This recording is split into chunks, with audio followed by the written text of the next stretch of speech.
What is going on in your Lake Fork Guy Nation? It's Thursday night. Y'all know what that means. It's Top Baits Live for Lake Fork Bass Fishermen surrounding area, man. Get that brown in your cup. Hold them up. Let's get it on a Thursday night. Top Baits Live.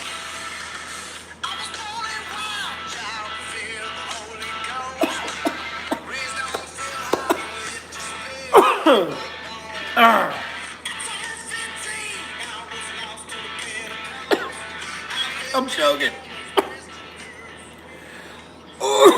Boy, this is a great start to a live stream. That old brown water down the wrong pipe.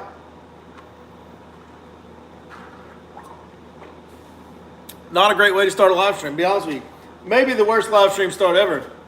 Whiskey Myers was killing it. I was not. I was not. I apologize right now to everybody out there, man. I'm so sorry. Whoo! That made my eyes water a little bit. A little whiskey Myers sent a little whiskey down the wrong pipe. It's just a bad combination. But it is Thursday night. It is Top Baits Live like we always do for Lake Fork Bass Fishing. Every Thursday night, trying to do everything we can to help you guys catch more and bigger fish any way that we can.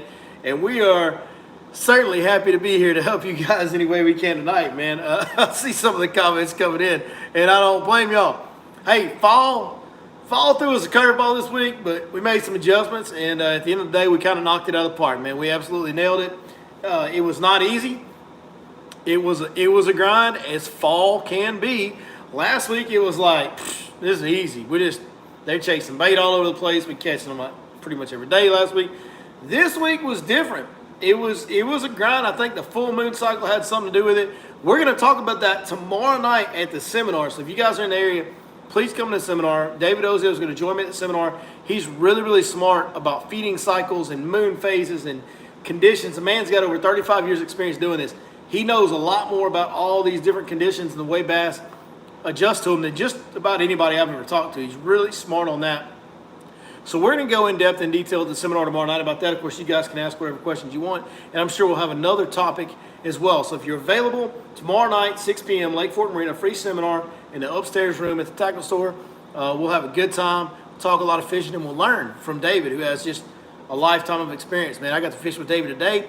We filmed the video that you guys will see next Monday, and David called it. Like the way the adjustments that we had to make and everything that we had to do to catch them today, he kind of called it and did a really good job. So dude's really smart when it comes to understanding fish and their behaviors under different conditions. So anyways, I think I've about caught my breath from swallowing whiskey down the wrong pipe. Woo! That was a rough moment there. Maybe I haven't recovered. Okay, one more sip. Now we're good. So what's going on? Fall can just be a little bit randomly give and take, man. It can be tough. We talk about it all the time. Fish start grouping up in the fall, and they get in big groups, and what that means is a whole lot of the lake is empty, because if you got more fish in bigger groups, that means there's a higher percentage of the lake that has absolutely no fish in it whatsoever. When you get changing conditions, as you will throughout the fall, changing weather patterns, changing water temperatures, changing wind directions, all that stuff can move bait fish. And these bass are relating totally to bait fish. So it becomes very easy to lose the fish in the fall. It can be at times very difficult to re-find them and relocate biting active fish. We dealt with some of that this week. Last week was great. This week, it was a grind. It's not that we didn't catch fish this week, but man, we had to work for every bite. In a lot of situations, the fish just got flat out inactive, and we had to change our baits and our tactics. You guys are going to be dealing with some of the same conditions this weekend. We just had a north wind today. We're still dealing kind of in that full moon phase, which is going to slow things down, especially during the morning hours. It's going to slow things down. And to catch fish the first half of the day, you really have to slow down. And then because conditions have been a little bit tougher, the bite's been a little bit tougher, as we go forward later into the day, the moving baits that we are capitalizing on with feeding fish are more reactive moving baits. They're baits that have a little more reaction rather than just throwing an Alabama rig, throwing a swim bait. It's more reaction-oriented baits that we're using to get those bites in the afternoon. So let's start off talking about how we're slowing down in the morning. We definitely are slowing down, and we're getting water temps down into the middle to lower 70s at times now in pretty much all the lakes. For sure, you're going to be mid-70s, if not low 70s. where we fished today, we actually went and filmed on another lake, not on Lake Fork today, and it was 70-degree water temps all day long. So water temps are getting on down there. When I slow down this time of year, I really like to pick up a jig. I like to pick up a small profile green and brown jig. Sometimes, depending on watercolor, I may go black and blue. Today, the lake we were fishing had dirty water. I threw a black and blue jig. But I like to throw small jigs. This is a 3/8 ounce hybrid jig. This has actually been the best one for me on Lake Fork.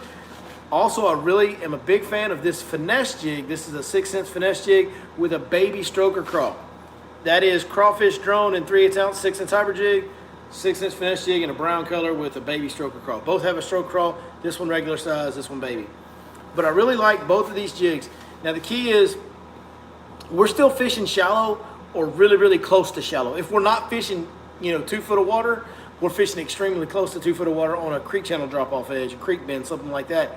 And we're just pitching to every piece of cover near those drop-offs, every standing piece of timber, every little piece of brush, every laydown, any grass edge. If you got a flooded vegetation mat, flip up to the edge of that. Every piece of visible cover, obvious cover in those type of areas. And just fishing these really slow, pitching in there, let it get plenty of time to go to the bottom, raise it, shake it, hop it a little bit, let it fall back to the bottom, just fishing real slow. So jig is my favorite way to slow down this time of year. It's gonna not get as many bites, but it will get the bigger bites with the jig, as per the usual with a jig. The other way to slow down is gonna be a Senko style bait. I really like the 6-inch clout stick bait. You can throw whatever kind of stick bait you prefer. That's the one I prefer. By the way, so far you've heard me mention 2 jigs. You've heard me mention the clout stick bait. We're gonna talk about a crankbait later that is just jam up. We're gonna talk about a swim jig. All these baits are gonna be 6-inch fishing baits. You can go to 6inchfishing.com, punch in that code, Your Lake Fork Guide. You'll get 10% on anything you want to order there. Cody Mays, shut up. I see you in the comments talking trash. You know that's part of my job, man. Don't even. So, Senko style baits, fish at Texas rig, weightless. That's kind of the way I've been doing it. Or you can do a very light Texas rig Senko. Will actually get bit very well in the fall this time of year as well. I do prefer the jig. It's a bigger bite bait. That's the slow down phase. As the day goes on, you get to 10:30, 11 o'clock. Those fish will start to get a little more active. What we have found this week is that more reactive moving style baits have been working. Probably my favorite bait this time of year when the bite starts getting tough as the water gets cooler, but the fish are still shallow, like real shallow. The 6-cent Movement ADX, man, this is an oldie. At this point, I remember when I had a this particular piece of plastic is my last one that I have left. That was one of the prototypes before this was released. This is the old original shad drone color that the chartreuse is done faded off of. Half the paint's faded. It's got hook rash. It's got teeth marks. One of the bills is cracked. The bill has one little crack in it, so it won't be long till this one gets retired. But I remember when this bait was in the prototype phase, and it just blew me away with how hard it vibrated. And the deal with this bait is it wobbles so hard, and it deflects so well off cover. You'll see this in Monday's video. I'll reel this thing through some nasty stuff in Monday's video and catch fish on it.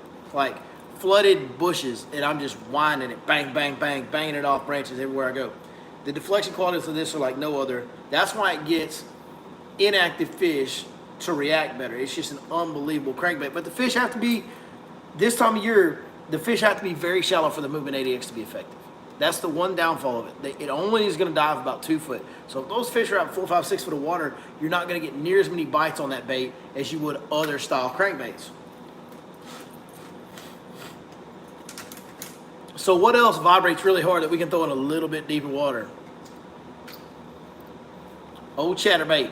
A white chatterbait will get it done for you. It's not going to get you a lot, again, not going to get a lot of bites, but when fish, mid-morning, late morning, when fish are starting to want to feed, but they're really not feeding yet, and you need something to make them react, the vibration of a chatterbait is about second to none when it comes to that as well. That's a Z-Man jackhammer chatterbait. This is an Impact Shad trailer, M-PACK, Impact Shad. They just come out, the owner of Impact Shad, David Rosenquist, just gave me these trailers yesterday. I really like this color for this time of year when fish are chasing shad. It's like a white ice type of color. I don't know what David is calling that color. I may have one somewhere handy, maybe. Let me see if I can do this without getting hooked. I don't know. There's lots of hooks in that box. I know I got a package in here somewhere. And we got it done. Ice Ice Baby. What a name. It's a white ice color, but it's called Ice Ice Baby. It's got the silver flake on top, solid white on bottom. Anyway, Chatterbait is another great bait mid-morning to midday. Now, you get late in the afternoon. Them old fish start to get a little active. You start to visibly see them chasing shad along the surface. You start to see them getting after it, right? Two baits that'll work real well for you. First one's going to be a 6 cents, 3/8 ounce, 6 cents divine swim jig. That's table rock shad. That's my favorite shad pattern. And that is Pro Blue Shad on the divine swim bait, 6 cents divine swim bait for a trailer. Great bait. You can throw this in anything, throw it in all kinds of shallow cover, no matter how much grass they're in, no matter what kind of cover they're in. We can throw that up there, wind it back, and get it to them, and they react to that. They eat it very well when they're feeding actively. The other bait is going to be a Smash Tech hollow body, the 4.5-inch hollow body in Pearl Flash on an Owner Flashy Swimmer 5/0 size hook. Very, very good bait as well. Lots of vibration in this hollow belly swim bait. These two baits right here, when the fish are actively chasing, will absolutely get you bit. So there's your options. Gave you kind of 6 different baits, 3 different styles of fishing, but you need to make those adjustments throughout the day right now to get consistent bites and to really make the most out of your day. And if you pay attention to Monday's video, you will very well see us do that. It was pretty cool to get all that on camera. We were really able to kind of talk through our thoughts and our adjustments, and David is so great. He's so well spoken.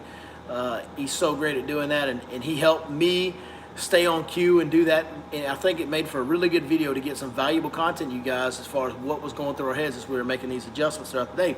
These are things that we do as professionals that spend our full lives on the water. We do these a lot of times almost instinctually. Well, we're not even thinking about it. We don't even realize what our thought process is. Sometimes we're just making instinctive decisions, but knowing all these factors, cueing in all of them, and then for us to be able to explain it to you, I think it'll be a good, valuable video to you guys where you can learn. So be sure you watch that video on Monday. Take those lessons that we just discussed tonight, take them into this weekend. Hopefully it'll catch them. Be prepared to slow down in the morning, start picking it up, but go reactive in the middle of the day, and then in the afternoon, be ready to bust their heads open when they start feeding, because that's what's been going on. So hopefully those bait selections help you guys catch more and bigger fish this weekend. But right now, let's answer some questions, y'all.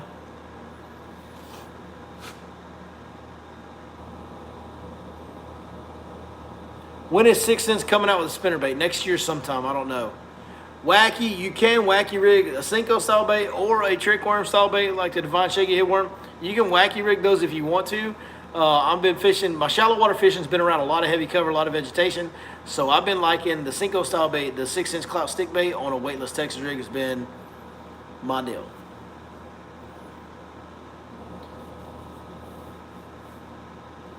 Do you find confidence more of a factor overall than the bait you pick to use? Yeah, probably so. I mean, there's certain times when they're just not going to bite a bait. Like if they're just not going to bite a jig that day, and they're on they're looking up and they're feeding moving bait, they're feeding swim baits. You know, they're eating a swim bait, a chatterbait, something up higher in the water column, and then you're just flipping a jig because you're confident in a jig. You're not going to catch them as good as the guy throwing swim bait. I mean, it's important to be a diverse angler. It really is. But all other things, even having confidence in a bait is a huge, huge factor. So, I mean, it really is.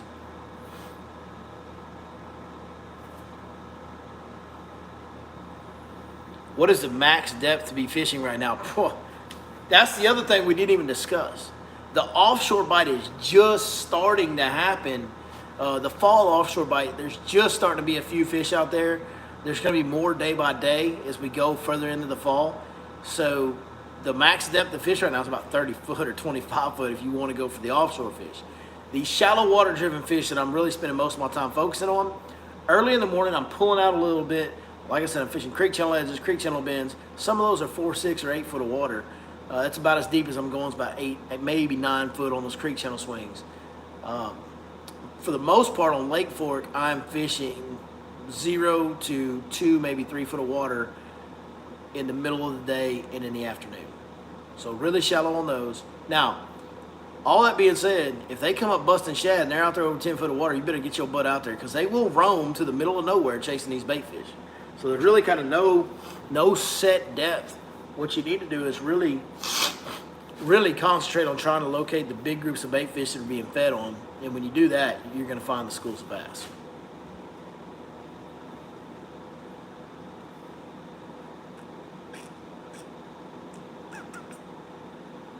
Big John says he's seen some in 20 foot today, but couldn't get them to do anything. Yeah, I mean, that's kind of normal this time of year. Until you get a bigger group of fish out there, it can be tough. And it just, man, I know I've said it a lot last few weeks, but I can't say it enough, I don't think. I can't say it too much anyway. And we saw it last year when Bassmaster Elite Series had this fall series tournament. Man, fall can be tough, guys. Like, we saw the best in the world fishing fall on some really good fisheries, Santee Cooper, Chickamauga, Lake Fork, and get their butts kicked. Like, the majority of the field stunk as far as the standards for those lakes go. They just didn't catch them very good. Fall can be very tough. So when you find fish and you can't get them to bite, don't beat yourself up over it. Don't stress out. Keep fishing. When you do find the active school that's feeding, it goes nuts. It's insane when you find the active school that's feeding, but you have to grind really hard to find them, and you're not going to find them like that every day.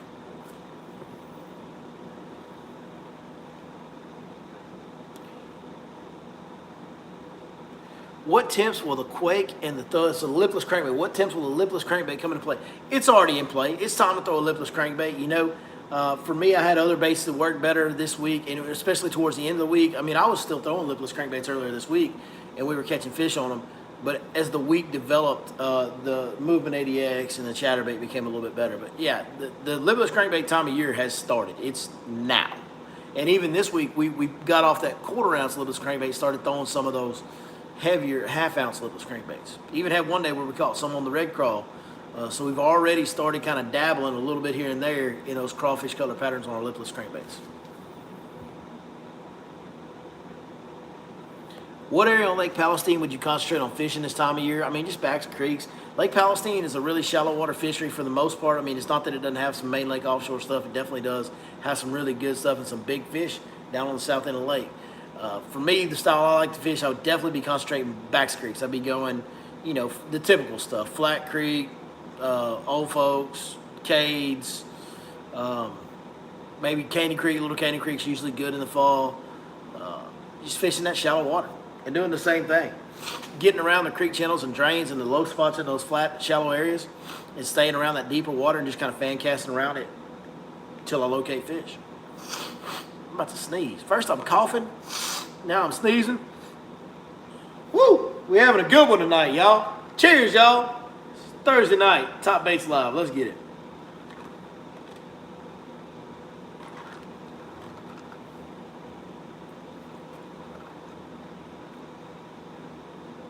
Does 6 Cents sell just the skirts for jigs? Absolutely, they sell jig skirts at 6centsfishing.com, where you can always punch in that code, your Lake Fork guide, for a 10% discount. No problem, JD.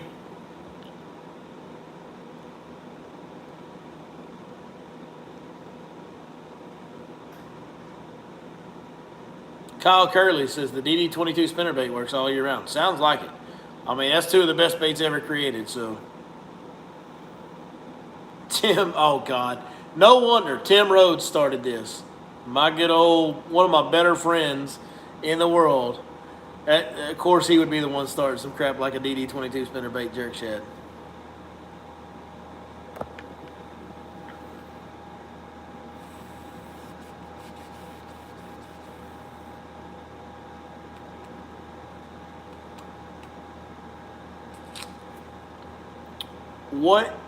What's the Rat L trap color and size you use for the? So when I'm throwing a 1/4 ounce trap in the fall, I really like the gold chrome Rat L trap in a 1/4 ounce, because 6 Cents doesn't make a Quake in a 1/4 ounce, or I would be using the Quake. So I think the Quake is a better lipless crankbait than a rattle trap is, but they got a 1/4 ounce, and that gold chrome color in that 1/4 ounce Rat L trap is it's a right gold chrome. They really, when they're feeding on shad, especially smaller shad, man, you get a bunch of bites on it. I mean, a bunch. I've got one tied on here somewhere. If I could show it to you, half the paint's. It was new when we started fishing it this fall. Half the paint's missing, and the rest of the part that does have paint is covered in teeth marks. It's ridiculous. That thing just looks destroyed, but it's still catching them. Timmy, we do need to go fishing. My old boy Timmy Rose, man, we used to fish a lot together, and we have not fished in a while. I agree, Tim. Timbo, we need to old big time Timmy Jim, man. We need to get out there and go rip on them a little bit. Yes, sir. That old brown water. Now that I'm keeping it in the right pipe, it's great. The brown water tastes great. Earlier when I put it down the wrong pipe, I was questioning my decision on the brown water. Make sure y'all film that. Oh, if me and Tim go, we gonna film it. I mean, it'll be one hell of an editing job in the end to get all the language out of it, but in the stuff we can't air. But yeah. How long to get glasses in if you order from 6 cents? Usually, if you're in Texas, usually you get your 6 cent stuff within a week. I think it's pretty quick. Usually within 5 business days from 6 cents. For me, it is.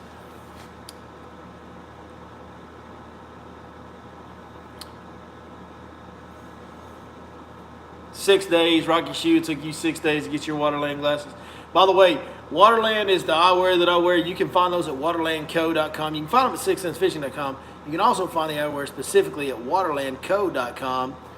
And you can use the same code your Lake Fork guide at Waterland Co. and it'll get you a 15% discount on Waterland Co. So, we do what we can to help you guys out every way we can. From information to tips to answering questions to getting you some discount on the best tackle and best eyewear, best apparel in the game. Halo says hello from South Kakalaki. That's right. This one for South Carolina. Go on and raise up.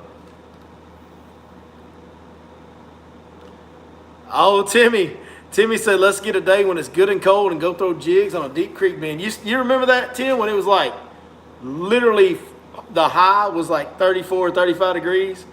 And we went out there and started throwing jigs in a creek bend. And at one point, we went 4 casts in a row in a creek bend catching jig fish. It was, it's pretty hard to catch 4 fish on 4 casts when the high is 35 degrees or 34 degrees. That's pretty tough to do, but we did it that day. What's your best choices in baits for cold, dirty water? Black and blue jig, a Movement 80X, probably in chartreuse blackback, black and blue chatterbait, and a really big Colorado bladed spinnerbait for cold, muddy water. Cold, like dirty water, that's my baits. John Smith says, my dad planned on buying a bass boat. What electronics is a must-have to catch bass? I'm new to this, and so is my dad. I'll just tell you, man, there is no must-have. You can still catch fish without electronics. You're just at a huge disadvantage if you're going to tournament fish, and you're competing against guys that have modern electronics. But you don't have to have electronics to catch bass, guys. You really don't. I mean, hell, Brooks Rogers has been around Lake Fork forever, and I don't think he's turned a graph on yet, and he's still guiding full-time on Lake Fork, killing it.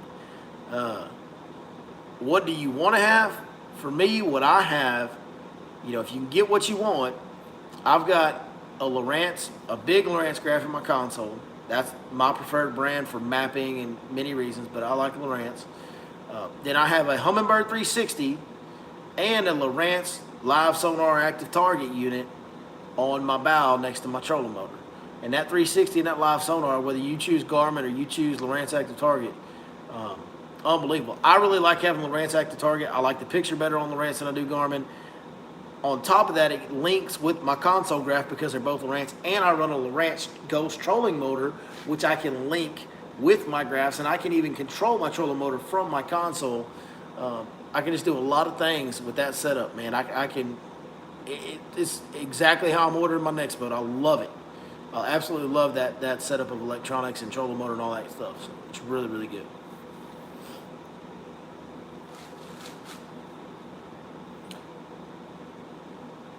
Tell your dad to get a Ranger. Here goes Timmy Rhodes. Old big time Timmy Jim. It's my guy, man. It's my guy. I mean, he's an idiot. Don't get me wrong, y'all. Tim Rhodes is an absolute idiot. But I know he's the guy that I can call at 1 a.m. if I need something. Like, he's that guy. Did I order my new boat yet? I picked out the colors. I just got to submit the order. I'm ready to go. What do I consider cold water? In the 40s. Water temps in the 40s is cold water to us around here in Texas. Busting Outdoors says he wishes his new Skeeter would hurry up and get here. Dude, I know that feeling. I've been there and done that a few times. Yes, you get antsy.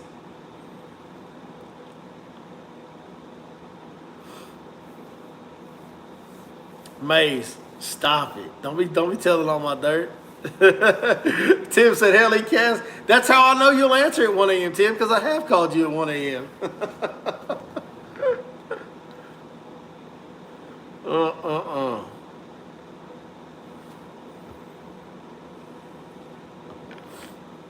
Man, I hate all of my friends. I don't like any of my friends. None of them. Can't stand them. I'm sure they hate me too, though. So, tell you, every relationship in my life is love-hate. It's just how it is, right? Take the good with the bad, all that stuff. If I missed your question earlier in the comments when I was talking about baits, I apologize. If you have a question, please do ask it. I don't think I ever mentioned this, but if you guys don't mind, man, go ahead and hit the thumbs up. If y'all enjoy these live streams, be sure you give me a thumbs up. Give me a comment so we know who we're talking to tonight, and also share this thing, man. Sharing is caring in the modern world, and I really, really would appreciate it. Any way y'all can share this, that's the #1 way to help us get more eyeballs on this channel and give more people some fishing advice and keep growing this community that's just about loving our fellow man and helping each other catch more and bigger fish.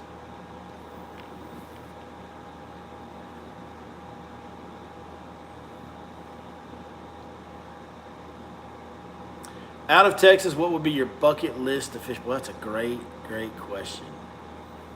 Great question. Out of Texas, what would be my bucket list? Gunnersville because of the tournament history.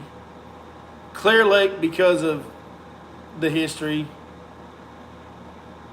The California Delta.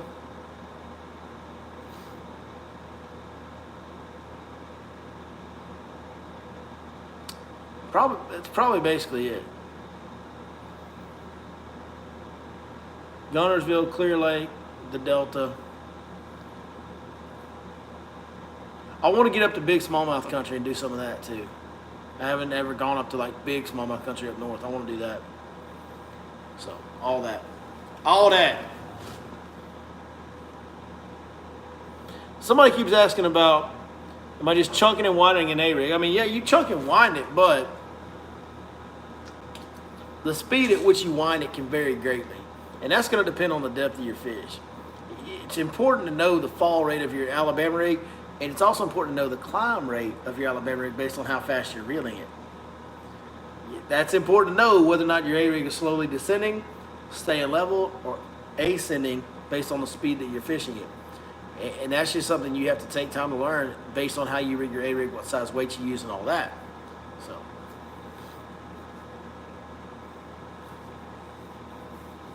Now, I just did a bucket list for bass fishing. Now, I want to go peacock bass fishing in the Amazon, like not in Florida. I want to go catch peacocks in the Amazon. I want to catch tarpons and Goliath grouper in Florida. And that's kind of my bucket list outside of bass fishing. But I'll be honest with you, I'd rather just go bass fishing every day. And I'd probably rather just keep going bass fishing in East Texas. I just never get tired of it. Never get tired of it.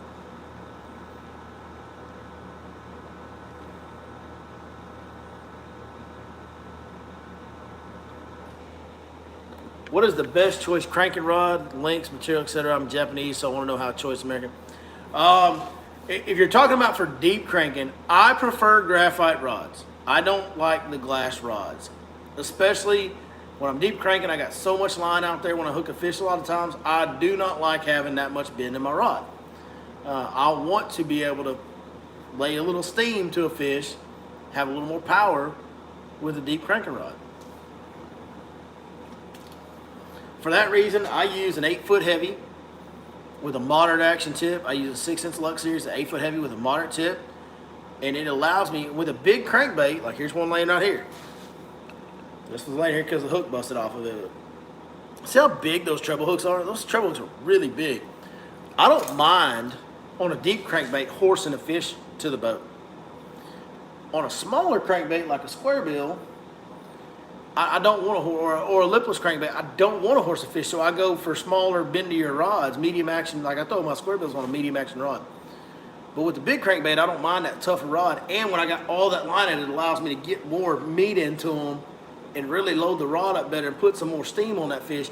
I don't feel like I can get the hook in a fish with a glass rod. Now, that's just my confidence, my feeling. There's a whole lot of pros that fish glass. There's also pros that fish graphite like I do. So, you know, Rick Clunn's one of the best crankbait fishermen of all time. He throws a heavy action graphite rod to crank with. Kevin Van Dam, Keith Combs are two of the best crankbait fishermen of all time. They throw glass rods. So I think at 6, 1/2 dozen other, it's your personal preference. My personal preference is a big 8-foot graphite rod.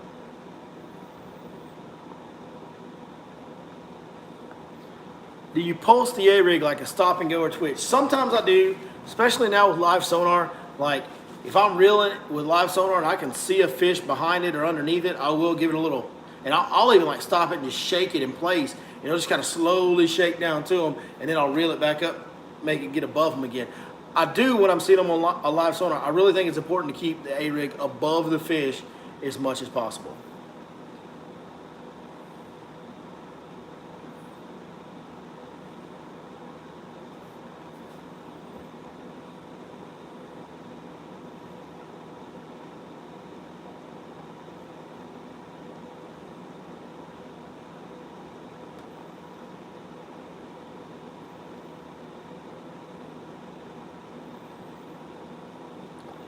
Thinking of dropping a pop-up trailer on Fort for weekend stays.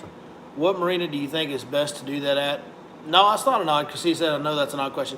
Not an odd question, also a really good question for somebody looking to do that. Lake Fort Marina is my favorite place. It's safe, it's secure, it's got a restaurant on site that's fine, it's got a tackle store on site that's fine, it's got a great boat ramp, 2 great boat ramps, it's got room. It's right in the middle of the lake. You can run to the far northeast corner or the northwest corner. And it's not too bad of a run either way because it's right in the middle. It's a great location. Lake Fort Marina is where I do 90% of my guide trips out of, and for a reason. And so if I wanted to have a place to stay, that would be it.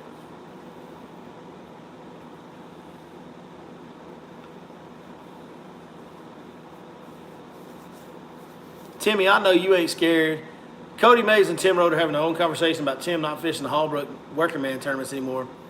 I know darn good and well Tim ain't scared to fish against anybody on Hallbrook. I've won money with that guy, and he has won money against me on Hallbrook. I guarantee you that dude ain't scared of nobody on Lake Hallbrook. He's just being fake humble because he really ain't that humble. Kason. He said, my mullet's looking good. Man, thank you, brother. I appreciate it. We trying to get there with the old little wind-blown skeeter mullet right here. We get it going a little bit. I'm getting old. My hair don't grow very fast anymore.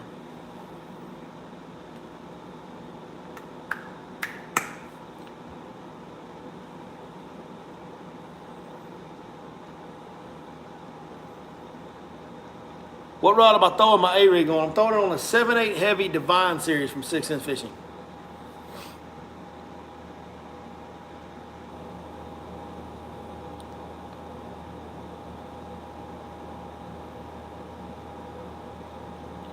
Am I fishing any series through the winter? I'm not. No. There's nothing I want to fish in the winter other than like in the beginning of the year. The problem I run into in the beginning of the year is if I fish any trails, whether it's bass champs or anything like that, man, I've gone through a divorce these last couple of years. And so my situation with my kids, I can't go pre-fish and fish tournament 2 weekends in a row. I just can't. It's not in the cards for me right now. I started dabbling in it this year, and I was way too distracted, and I couldn't get down there the way I couldn't get my mind right, number one, with everything I was going through with the divorce stuff. And then it got so bad, man. It's just, golly, there's so much stuff I can tell y'all. But anyways, I wasn't myself most of this year. I haven't been myself for the last 2 years until the last few months, honestly. I mean, I really haven't been myself. I finally am feeling normal again. I'm happy again. I'm enjoying this awesome life that I get to live where I go on the water. I've kind of rediscovered the simple joy of what I get to do every day. So with my situation with my children, and I love spending time with my 2 boys, and I love coaching them. And they play soccer. I coach them in soccer. I just came home from a soccer practice tonight. As many of you guys know, every Tuesday and Thursday I'm at soccer practice. Tournament fishing just isn't in my cards right now, as much as I want it to be. I actually looked at the Bassmaster Open schedule for this division around here, this coming up year for 2022, and man, I want to do it. Like, I know I would go to those Opens and get my teeth kicked in. I'm aware that that would probably happen, but I really like that Open schedule. I mean, I love the Central Division Open schedule. It's got Ross Barnett, it's got the Red River, it's got Sam Rayburn. Ross Barnett and Red River will kind of be grinder tournaments, but I like them. Shallow water fisheries, both of them, I like it. And then Rayburn in the fall, I like that. I just can't do it, man. I can't commit the time to it. I would miss too much with my kids, and with my current situation, I already have to miss way more than I want to, and it's just not in my cards right now, man. There's just things that are more important to me. You know, my kids are just more important to me than chasing down some tournament stuff. And I've got a great life. I get to go fishing every day. I get to make content for you guys. We get to help you guys catch fish through the videos, through the app subscriptions. I get to run guide trips and help people catch fish. I spend every day on the water when I'm working, and you know, I really couldn't be happier doing that. And the kids just matter more than chasing one more avenue of this dream life that I already have. So I'm just grateful for what I have.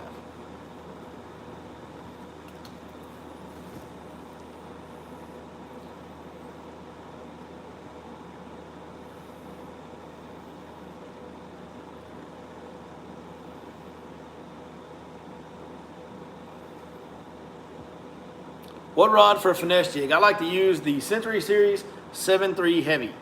6 Century Series 7.3 Heavy for my finesse jig. You could also do it on like a 7.2 medium heavy. I like the extra power. I fish a lot of my rods overpowered for what most people would like to do it.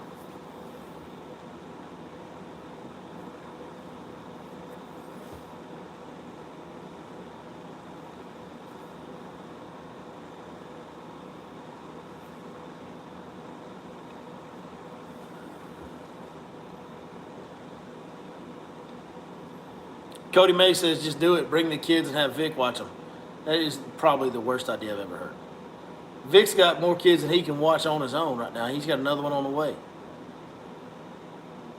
Do I ever run into Todd Castledine? I've honestly never even met Todd Castledine. I mean, we've been around a lot of the same areas, but I don't know Todd Castledine. I've never spoken face to face with him, honestly.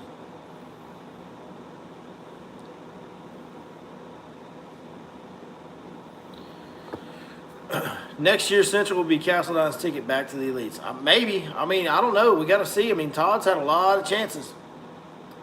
And I mean, I'm not knocking Todd Castledine. He's a legendary Texas tournament angler. But he's had a lot of chances, and he has not made it back. It's kind of one of the big mysteries is why, as dominant as he used to be, why has Todd not been able to get to the next level? The only thing I can tell you guys, qualifying through the Opens is almost impossible. It's insanely difficult. Tell y'all a little story. This is a true story now. Lee Livesey, who has won 2 Bassmaster Elite Series tournaments and is considered one of the better anglers on the Elite Series right now, he never qualified for the Elite Series. He got invited. The only reason Lee is on the Elite Series is because the Bass Pro Tour stole a bunch of anglers from the Elite Series, and the Elite Series had to fill the field, so they started extending invites to guys that were down the points list in the Opens, and other guys, whoever they wanted to. Lee never qualified for the Elite Series. He got invited in that year where they had to fill spots. Now, he's done unbelievably good with the opportunity he was given, and he's more than proven himself to belong there. But it just goes to, I say that just to show a guy that was more than good enough to be on the Elite Series. He's one of the better ones. He's won 2 events. He's definitely belongs on the Elite Series and then some. He couldn't qualify through the Opens. So just because Todd hadn't qualified through the Opens doesn't mean he's not good enough. It is, you would expect him to qualify because of his history. He just hasn't. And there's a lot of really good dudes that haven't.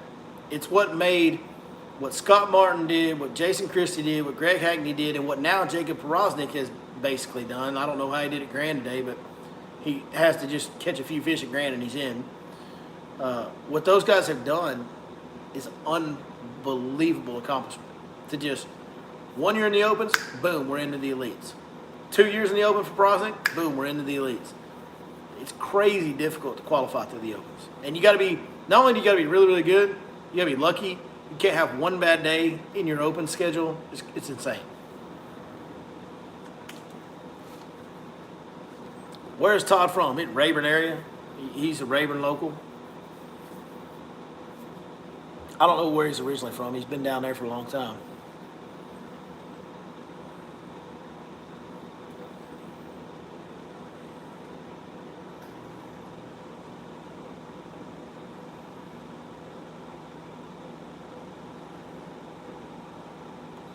What is a good rod for square bill crank? For like normal, like smaller 1.5, 2.5, Crush 50X, Crush 100X square bills, I'll throw it on a 6.9 medium action rod. You could throw it on a 7.1 medium heavy, especially for the 200 series, 2.5 series. But the 100s, Crush 50s, I like throwing them on a 6.9 medium.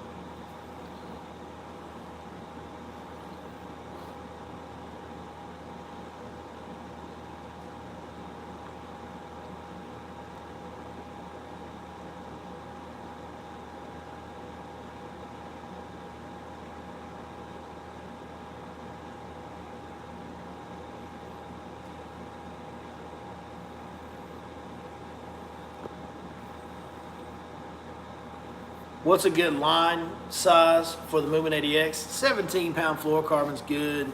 Can throw it on 20 if you really want to keep it shallow and want a little extra toughness. But it's a heavier crankbait. It has a lot of drag with that big bill, that big wide bill that it has. So I really like to kind of throw a little bit heavier line for crankbait line. I throw about 17-pound fluorocarbon.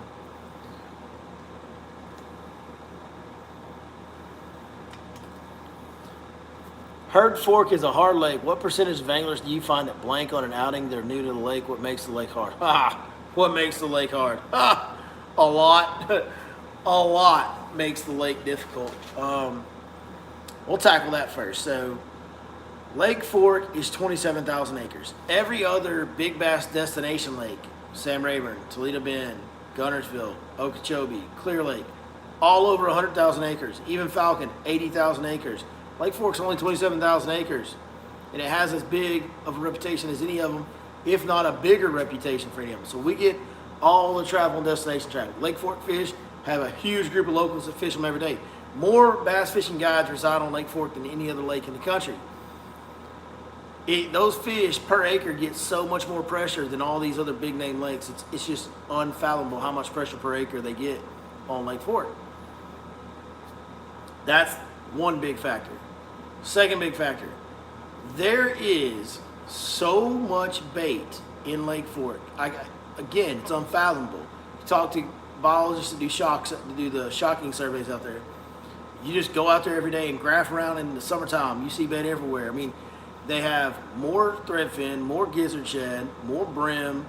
They eat the brim, all that. They eat crappie, they eat yellow bass, white bass. They just are never hungry. They have so much to eat. That also makes the fish more difficult to catch. Then there's the Florida strain factor. Anybody that fished a lot in Florida knows Florida strain bass are super moody and can just turn off, sometimes seemingly for no reason whatsoever. They just quit biting. Lake Fork has a huge percentage of the fish in that lake that are Florida strain due to Texas Parks and Wildlife Florida strain stockings over the year. And almost every bass in Lake Fork has some Florida strain percentage in it. And a lot of them are very high percentage Florida strain. It adds to the difficulty. Those factors are what makes Lake Fork so difficult. Now, what percentage of first timers to the lake? Zero? A lot. A lot. A lot of people that come to Lake Fork that have never been there before, that just go out on their own with no help and go fishing and just think they're going to go out there and go flip some timber and flip some boat docks and catch some fish. A lot of those guys, zero. Probably most of them. The guys that come to the lake for the first time and do their research, really take advantage of the content that's out there these days, from fishing reports to videos like ours to videos like other guys around, other guides on the lake and stuff like that. Also, we have the Fish Life app that you can subscribe to, and it has exact fishing spots on the app that are updated every single month. Tells you the type of area it is, what base to use, all that. The guys that subscribe to that, the guys that hire guides on their first day out there to get kind of a feel for the lake and get them off and running on their trip, those guys don't zero a whole lot because they're getting some help from some experience, whether it's through guys talking on video or whatever. Those guys don't zero near as much. But the guys that just show up with no help and just think they're just going to go fishing at Lake Fork, it's a great fishery, and they're just going to go catch them, they flop. Most of them flop. That's just the way it is. I mean, Fork is tough. It's a very, very, very, as great as it is, it's the greatest trophy bass lake I've ever experienced. And the data says it's the greatest trophy bass lake that's ever existed. If you really dig into the data, by a lot, it's the best. As great as it is, it's probably the toughest lake to catch fish on day in, day out that I've ever been exposed to. It just is.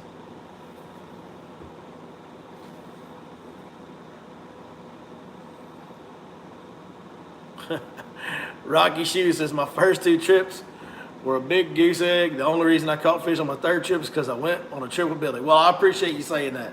And I like to think that I can help people catch fish on Lake Fork. I don't think I'm anywhere near the best guide on that lake. By no means. I never have and never will. But I appreciate you saying that. I'm glad we got you on some fish, Rocky. It can be tough.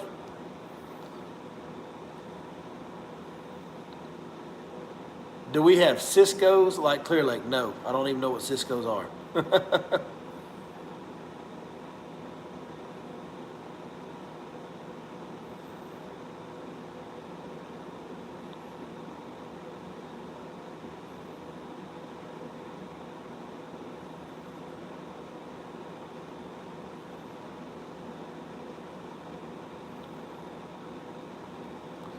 What's the biggest bass out of Fork this year? The 15-pounder that was caught in the Bass Champs Mega Bass Tournament by a friend of mine.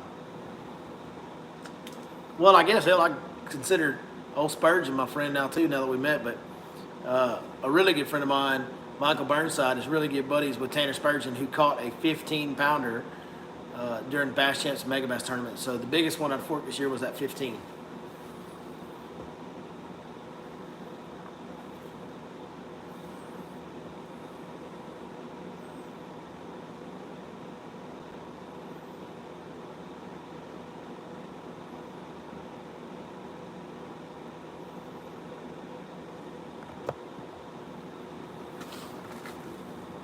What else y'all got tonight? We're starting to ease on in there. Man, we got another good video coming up. Is Fork finished turning over? Yes. Yeah, I think the turnover's done. Turnover is done. How about that 3.16? Dude, that, or 3 point whatever it was. That 3-pound under, dude, 3-pound unders that's rare. I mean, the slot limit on Lake Fork, 16 to 24 inches. So a fish got to be under 16 inches. A fish that's under 16 inches that weighs 3 pounds is huge. He's on the same diet I am, bro. Talking about Whataburger every day. Like, that's like you're eating good.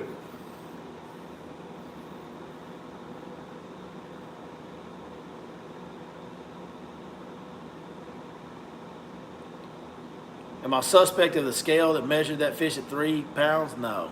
No.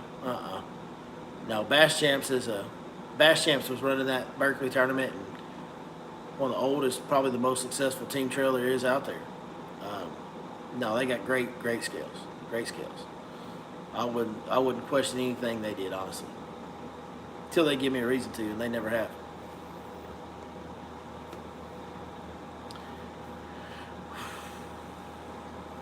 Later, Maze.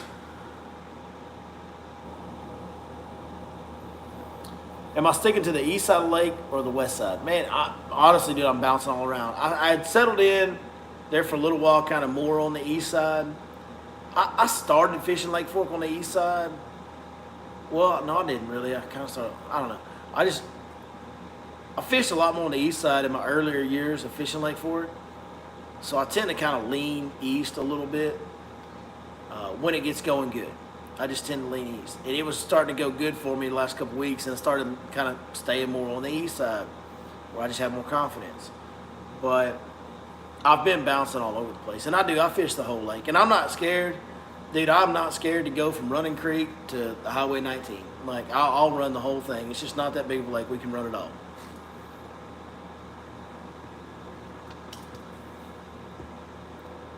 Do you think we'd ever see a 20 out of Fork in a couple of years from now? I don't think we will. I honestly don't think we'll see a 20. And we never have seen a 20, so I'd say we won't.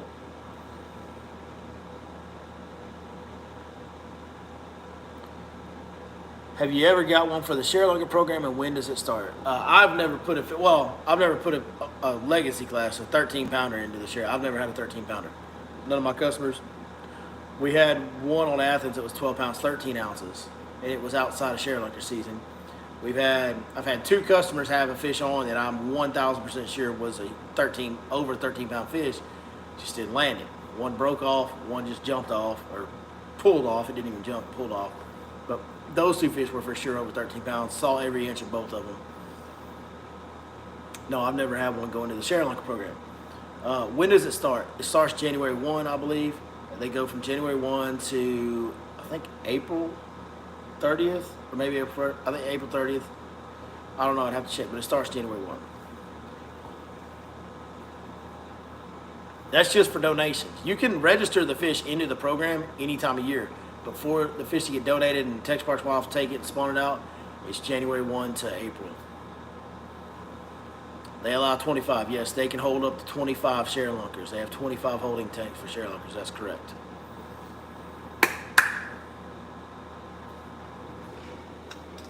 Been a good night.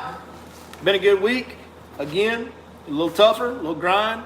Had to grind them until we found them this week, but we did it. It was a good time. Old Fall threw us that curveball. We got through it anyway. Hey, man, that's what it's all about. Just getting out there and enjoying the beautiful fall weather, having a good time with good people, and catching a few bass when you get the opportunity. It was awesome, man. That being said, get that brown in your cup, hold it up. Let's get some Whiskey Myers going. Let's wrap this thing up the right way.